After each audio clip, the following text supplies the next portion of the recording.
and just ask them to jump on your podcast. They're probably going to say yes. And if they say no, you didn't lose anything.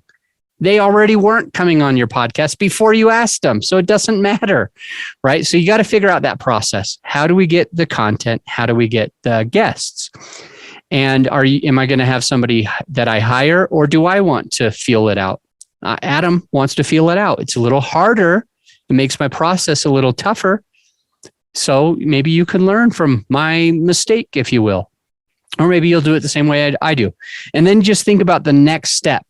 It's how, now that you've invited them, you've got to get it scheduled.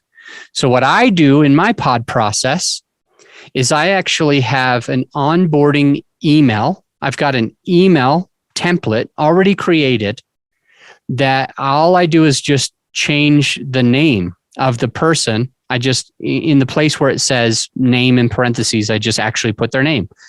And then I send it to them. So when I get somebody to come on my podcast, I do it a lot through social media DMs. I will say something like, hey, I saw your post about XYZ, and I think you'd be a great guest to jump on my show and add value to other podcasters. Do you think you'd be interested in jumping on? And they say, oh, I'd love that. That sounds great. Thank you. And then all I do is I ask them for their best email. Say, hey, all right, do you mind just sending me over the best email address that I can use so that I can give you the email invitation?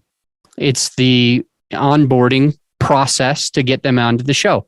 And that shows that one email gives them all the fine print saying that I own all the rights to what's recorded and said. I can use it and produce it or not produce it in any way that I see fit. I can disseminate it in any way that I want. I can use the content in books. I give them that stuff. And I also give them the main questions that I might ask. And I give them a link to my Calendly.